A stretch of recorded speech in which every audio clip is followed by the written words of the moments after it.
Judgments, Patterns and Standards.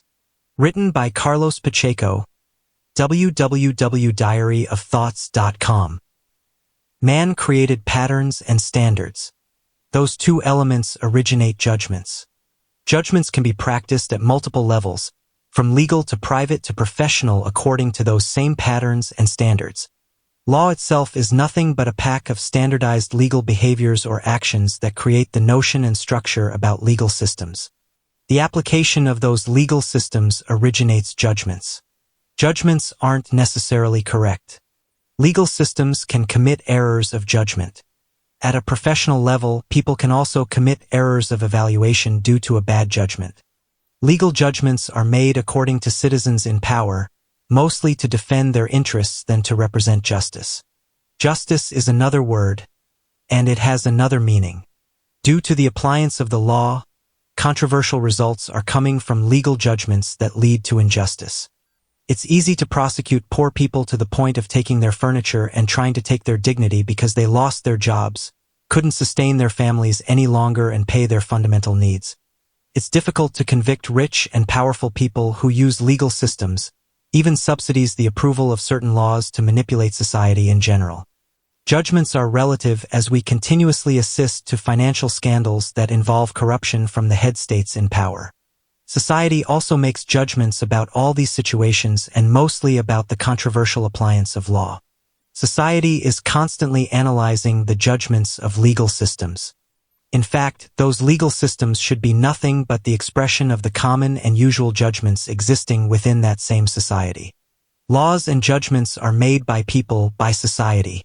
A necessity makes judgments, either in legal terms, to create a rule of behavior, or as a simple result of people's minds and according to with their personal patterns and standards of living and their different backgrounds, as formation, education, and other elements related to each one of us. It's always easier to judge, but it's harder to act and behave according to other people's judgments.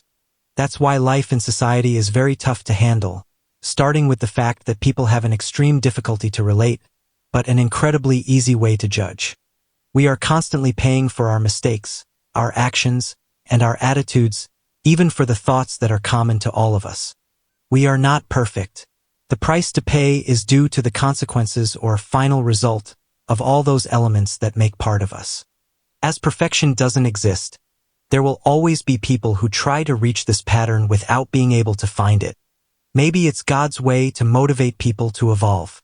But at the same time, those who continually try to reach a non-existing perfection will always ask too much of themselves and automatically from others around them.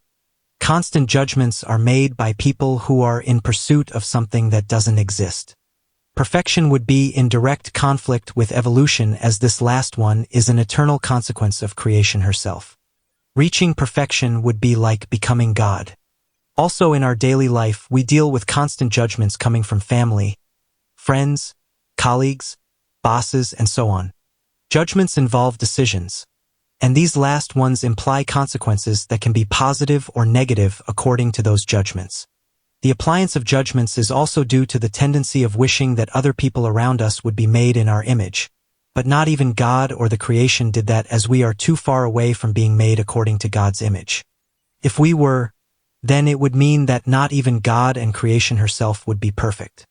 When people are happy, they judge others in a more condescending way. It depends on their state of mind. The greater part of judgments around us are coming from some people who are dealing with some individual problems and conflicts and exteriorizes them by constantly judging others. The necessity of recognition is also often present in those situations, as people need to be judged according to their capacities. A word of comfort can become a good judgment as somebody reassures us about what we do or what we are.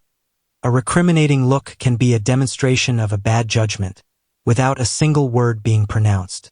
While judging others, some people forget about their faults and failures the same way as some people nourish themselves on other people's problems. The expression nourish is applied in this situation as some people feel stronger and sometimes happier by assisting to misery and pain around them. A constant comparison between ourselves and others is made each day of our lives. People compare their ways of living, their different values, principles and logic and behaviors.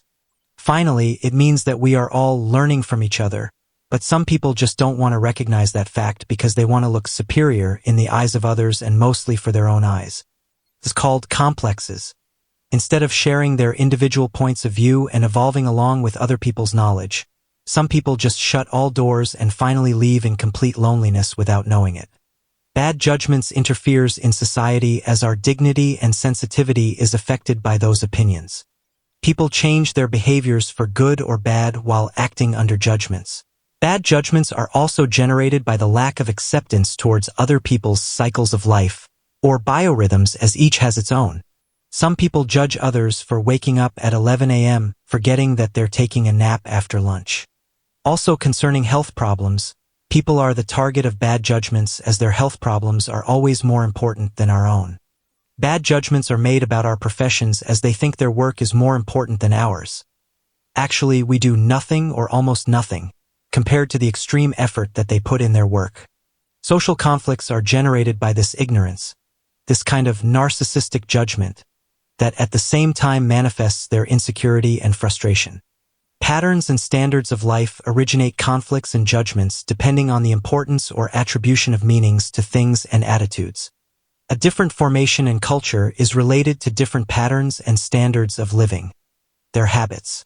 What is important or fundamental to some people is meaningless to others. What is beautiful to our eyes may be just trivial or ugly to others, and this originates different judgments allied to personal opinions. These differences caused a necessary diversity within society and related cultures in globally restricted areas and domains. The problems originated by some judgments is because some people have the tendency to consider their world as the most perfect and logic, so their conceptions turn around a limited number of linear and static values and images.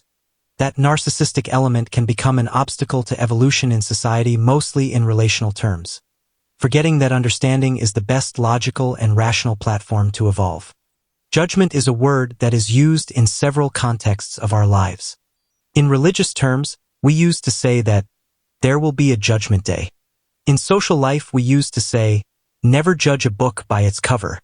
This last one is also applied to human beings since our exterior image and behavior doesn't necessarily express our thoughts, principles, and values, our inner me. Judgments can be made accordingly with the concepts about truth or lies, as sometimes it's easier to live happily by a lie than feeling miserable under the basis of truth. It all depends on the way we interpret and manage truth and lies. Some people also prefer to lie to themselves to assume their problems and imperfections, still never stopping to judge other people around, as if they were perfect. I had a friend that used to tell me that truth or lies matched the moment and context where both of them could be practiced, so I told him that his truth and lies strictly represented what he could do or say in every single moment of his existence. It simply meant that we are what we practice and not what we preach. Some people create their truth and lies. Depending on how each acts in real time, society can judge them knowing that there is a fundamental difference between both truth and lies. If some people would know how to handle their knowledge and perceptions about life and their existence, life in society would be much easier than it is. Their judgments would be practiced under the influence of that same consciousness and knowledge that is generated by that self-learning. One thing is certain, we are living under judgments, if not here in this dimension, coming from above. Judgments, Patterns and Standards. Written by Carlos Pacheco, www.diaryofthoughts.com.